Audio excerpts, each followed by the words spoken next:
यहाँ के बच्चे जेलों में हैं उनकी वजह से, यहाँ टाड़ा लाया, पोटा लाया, ये सब तो उन्हीं की देन है। हमारे बच्चे ट्रैवल नहीं कर पाते हैं, उनको गाड़ियों से उतारा जाता है, डाउटफुली उनको जेल जाते हैं एंड पीएसए लगते हैं, उन पे कोई बात नहीं चलती। किस लिए? हमारे बच्चे पढ़ने निकले, हमारे बच्चों का फ्यूचर है, आप उनको जेलों में बंद करेंगे डाउट में। पहले मैं सुनील शर्मा से पूछती, are you a citizen of Jammu and Kashmir? क्या आप यहाँ के सिटीजन हैं? ये तो शर्म की बात है कि एक जम्मू कश्मीर के फर्द बोल रहे हैं कि हमें स्टेटहुड नहीं चाहिए। आई एम सो सैड कि उनको पता नहीं है कि गवर्नमेंट में बोलना चाहिए तो कैसे बोलें। जैसे रोहल्ला साहब बोल रहे हैं, उनको भी बोलना चाहिए क्योंकि उनकी पार्टी है, उस टाइम रूलिंग में, इस टाइम वो गवर्नमेंट में बैठे, क्योंकि जो उन्हें प्रोमिस किए हैं तो उनको बोलना चाहिए, उनको उठना चाहिए, लोगों के साथ खड़े रहना चाहिए, तभी तो उनको वोट किया है। खुशामदीद मुलाकात के और एक शुमारे में आपका खैर मकदम है। आज हमारे साथ है डीपीएपी की स्पोक्स पर्सन शुजाता बशीर हमारे पास मौजूद है। बड़ी बेबाकी से बोलती है और इसी लिहाज से जो है पूरे जम्मू कश्मीर में मशहूर है, क्योंकि इनका खुद का दावा है कि मैं डरती किसी से नहीं हूँ, जो होता है मेरी ज़ुबान पे होता है, जो मेरे दिल पे होता है वही मेरे ज़ुबान से भी बाहर निकल के आता है। बहुत बहुत शुक्रिया मैम हमसे बात करने के लिए और हमें वक्त देने के लिए। आज जो ये छोटा सा इंटरव्यू आपका हो रहा है, जैसे मैंने इंट्रोडक्शन में बोला आपके लिए कि आप बेबाकी से बोलते हैं, उसी में जो है आपकी मशहूरियत है। मैं तो उम्मीद करता हूँ सच बोलती हूँ। उम्मीद करता हूँ कि जो मैं आपसे के साथ सवालात अभी करूँगा तो उसका भी आप बेबाकी के साथ जवाब देंगे। नो डाउट, क्योंकि मेरी एक बात है कि आप डरे नहीं, आप गलत करें नहीं तो गलत आपके साथ होगा नहीं, क्योंकि आप लोगों के लिए निकले हैं, तो डरना किस लिए? जब आपके साथ लोग हैं तो डरना किस चीज़ का है? एंड सच बोलिए, सच से आपको कोई नहीं रोकेगा, सच में आपको कोई नहीं गला पकड़ेगा कि आपने सच क्यों बोला। सच बोलिए और सच की हुकूमत चलिए, सच की सरकार चलाइए आप। तो पहला सवाल मेरा जम्मू कश्मीर गवर्नमेंट को रिलेटेड आपके साथ रहेगा कि जो अभी हाल की सरकार है, प्रेजेंट सरकार है, प्रेजेंट गवर्नमेंट है JKNC की, क्या लगता है वो लोगों का काम अच्छे से कर रही है या अपने प्रोमिसेस में पूरी तरह से फेल हो चुके हैं? कोई फेल नहीं होता है, बट ये है कि जो उन्होंने बोला था उस पे वो कायम रहे, क्योंकि उन्होंने जो भी चाहे इमोशंस में लेके या किसी चीज़ का भी सहारा, चाहे टोपी का सहारा या किसी और चीज़ का भी सहारा, तो आप लोगों ने एक वादे किए हैं लोगों से, उन वादों पे रहिए आप। आपने अगर बोला है कि हम स्टेटहुड लाएंगे तो प्लीज़ स्टेटहुड लाइए, चाहे आपको वो कुर्सी भी छोड़नी पड़े, बट आप स्टेटहुड लाइए, क्योंकि दीज वर योर वर्ड्स। ये आपकी बात थी कि हम जी स्टेटहुड लेके आएंगे, तब तक हम नीचे नहीं बैठेंगे, तब तक हम नहीं बैठेंगे, तो स्टेटहुड लाइए। एंड ये सुप्रीम कोर्ट का डिसीजन है कि स्टेटहुड जल्द से जल्द बहाल किया जाए। सो आप क्यों नहीं ला सकते हैं? Fight for the statehood of Kashmir, fight for the people of Jammu and Kashmir. इस बात पे जो है LOP सुनील शर्मा का एक बड़ा बयान हाल ही में सामने आया है। वो कहते हुए पाया गया कि उमर अब्दुल्ला साहब को ये पता ही नहीं है कि वो स्टेटहुड मांग रहे हैं, तो मांग कौन सा रहे हैं? वो स्टेटहुड 370 के समेत मांग रहे हैं या उसके बगैर मांग रहे हैं? पहले मैं सुनील शर्मा से पूछती, are you a citizen of Jammu and Kashmir? क्या आप यहाँ के सिटीजन हैं? ये तो शर्म की बात है कि एक जम्मू कश्मीर के फर्द बोल रहे हैं कि हमें स्टेटहुड नहीं चाहिए, जो कि स्टेट में रह रहे थे, एंड वो बोल रहे हैं कि उमर अब्दुल्ला को ये नहीं पता है। भाई आप बताइए, क्या आप नहीं स्टेटहुड चाह रहे हैं? ये तो स्टेट थी हमारी, तो अपनी पहचान खत्म हो गई है, आपका कोई काम नहीं हो सकता है, बिकॉज एक स्टेट आपको दो बंदे चला रहे हैं, गवर्नर भी और CM भी। जहां गवर्नर काम कर रहा है वहां CM नहीं कर सकता है, जहां CM कर रहा है वहां गवर्नर नहीं कर सकता है। तो आप स्टेटहुड क्यों नहीं मांग रहे हैं? क्योंकि ये तो आपका भी फर्ज है, आपने भी लोगों से वादे किए हैं कि हम लोग लेके आ जाएंगे। तो आप किस तरह ये बोल सकते हैं कि उमर अब्दुल्ला को खुद नहीं पता है स्टेटहुड चाहिए या क्या आर्टिकल 370 चाहिए? क्योंकि ये स्टेट थी, ये स्टेट दो हिस्सों में बांटी गई है। यहाँ के लोग परेशान हैं क्योंकि स्टेट को कभी UT में बदला ही नहीं जाता। UT को स्टेट में आप बदल सकते हैं, बट स्टेट 2 UTs में, ये तो मुझे लगता है शायद पहली गवर्नमेंट में ऐसा हो गया होगा। तो I think he should really, I am so sad कि उनको पता नहीं है कि गवर्नमेंट में बोलना चाहिए तो कैसे बोलना चाहिए। DPAP की अगर बात करें, कैसे रिलेशनशिप्स है NC के साथ? DPAP के हर एक के साथ अच्छे रिलेशंस हैं। DPAP के लोगों से, सबसे बड़ी बात, लोगों से बहुत अच्छे रिलेशंस हैं, लोगों से जुड़े हैं, लोग जुड़े हैं DPAP से। लोग चाह रहे हैं कि DPAP आ जाए, लोग चाह रहे हैं कि आज़ाद साहब आ जाए, अगर डीपीएपी चुपके भी बैठता तो लोग आते, नहीं मैम आप आ जाइए, मैम हमारा ये मसला है, हमारे ये काम करिए, सर हमारा ये मसला है, प्लीज़ आप हमारे साथ चलिए। तो लोग चाह रहे हैं कि डीपीएपी आ जाए। अगर आगा सईद रुहुल्लाह मेहदी की बात करेंगे, जैसे मॉनसून सेशन में भी उन्होंने ये जिक्र की है, बहुत सी ऐसी बातें हैं जो वो खुल के कहते हैं, लेकिन एनसी की सरकार जो है, गवर्नमेंट जो है, वो खुल के सामने नहीं आ रही है। चाहे रिजर्वेशन की बात करें, चाहे उन नौजवानों की बात करें जो बाहर की जेलों में बंद है, चाहे कोई भी ऐसा इशू हो, चाहे जो ट्रैफिक को रोका जाता है हाईवेज पे, उसके बारे में वो बात करते हैं। क्या लगता है एनसी गवर्नमेंट चुप क्यों है, जबकि उनका एमपी जो है बड़ी बेबाकी से पार्लियामेंट में जाके इस बारे में बात करते हैं? वही अफसोस है, क्योंकि उन्होंने बोला था कि हम बच्चों के साथ नाइंसाफ़ी नहीं करेंगे, कश्मीर के साथ नाइंसाफ़ी नहीं होगी, जम्मू कश्मीर के लोगों के साथ नाइंसाफ़ी नहीं होगी, जो कि हो रही है।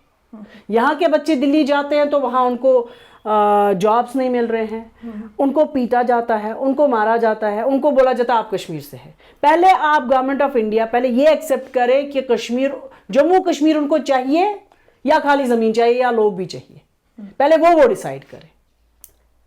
बाकी एनसी बोलना चाहिए, मुझे लगता है जैसे रुहुल्लाह साहब बोल रहे हैं उनको भी बोलना चाहिए, क्योंकि उनकी पार्टी है, उस टाइम रूलिंग में, इस टाइम वो गवर्नमेंट में बैठे, क्योंकि जो उन्हें प्रोमिस किए हैं तो उनको बोलना चाहिए, उनको उठना चाहिए, लोगों के साथ खड़े रहना चाहिए, तभी तो उनको वोट किया है, उसी के लिए तो उनको सिलेक्ट किया है कि भाई हाँ आप आ जाइए एज ए सीएम। तो अगर वो नहीं बात करेगा तो कौन बात करेगा? बिल्कुल, कोई बाहर से आके तो नहीं बात करेगा।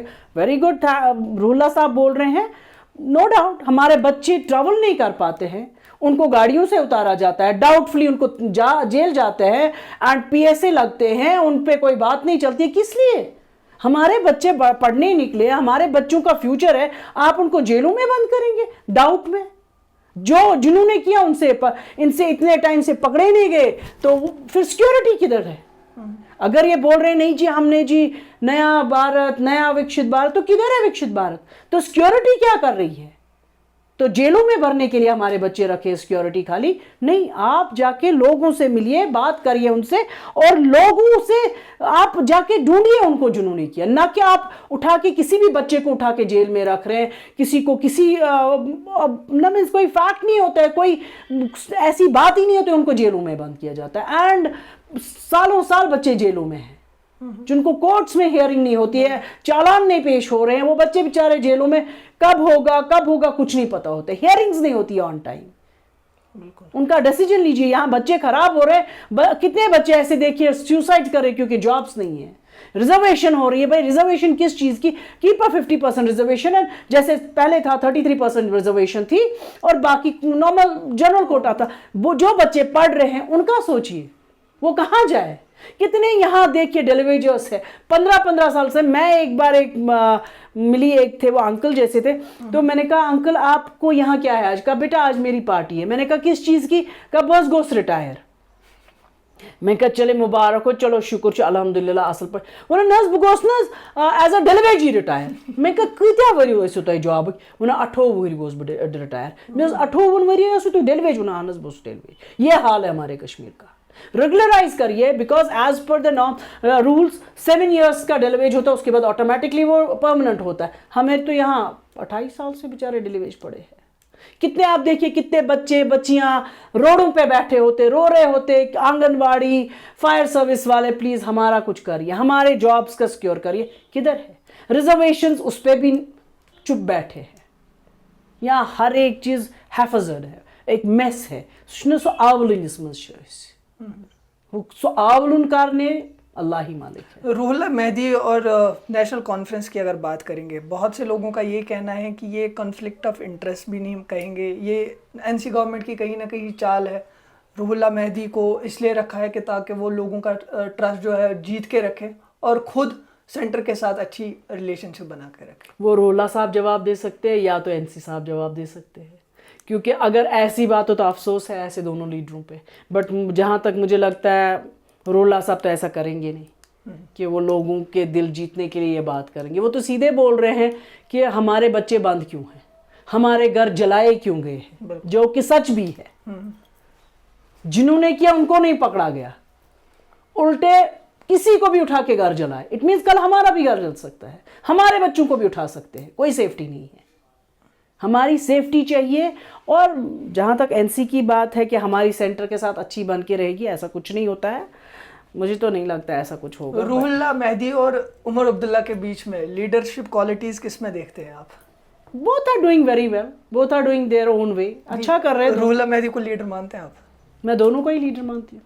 उमर अब्दुल्ला को भी? Of course. लेकिन बहुत से लोगों का कहना है कि उमर अब्दुल्ला अभी भी पॉलिटिशियन है, वो अभी लीडर नहीं बने हैं, क्योंकि देखिए, वो लीडर नो डाउट इंसान मरने दम तक सीखता है। ऐसा नहीं मैं बोल सकती हूँ कि वो ना हारेगी या मैं हूँ कल को मेरे से गलती होगी, नहीं जी मैं 100% मैं दूध की दुली में, ऐसा कुछ नहीं होता है। ज़िंदगी में सीखना होता है। बट हाँ, अगर आपने कुछ प्रोमिसेस किए हैं वो प्रोमिसेस आप पूरे करिए। I also have the problem there कि आपने वादे किए हैं, वो वादे आपने फीसिबिलिल्लाह करने हैं एंड वो करने ही करने हैं आपको, क्योंकि आपने लोगों को वादा दिया है कि इस टोपी की रखवाली करिए। वो टोपी का क्या वैल्यू है उनको भी पता है और सारी पब्लिक को भी पता। उसको बेइज्जत ना करें, उस टोपी की इज्जत करवाइए आप। कल को आपको लोग वो टोपी को पकड़ेंगे कि अगर आपने ये वादा किया है तो वादा खिलाफी हो गई। एंड लोगों से अगर आप आए हैं कि मुझे वोट करें, तो अगर आप लीडर चुना है, उन्होंने आपको एक वोट किया है, तो वो तो उनको दे दीजिए, वो तो डिलीवर करे। आपने बोला राशन फ्री, पानी free, power free, gas free, free free free, किधर फ्री? आप उस पर भी इतने कुछ वो कहते हैं ना, वो पेच और वो दाव पेच लगा रहे। अब जी राशन उसको मिलेगा, इसमें ये ऑप्शन है। अब जी गैस सिलेंडर उनको इतने मिलेंगे, इसमें ये ऑप्शन है। ऑप्शन नहीं भाई, आपने वादा किया है वो तो पूरा करिए। आप धोखे मत रखिए। गुलाम नबी आज़ाद साहब की अगर बात करेंगे, क्या कांग्रेस से निकलना हो उनके लिए वो राइट डिसीजन था? वो निकले हैं जम्मू कश्मीर के लोगों के लिए।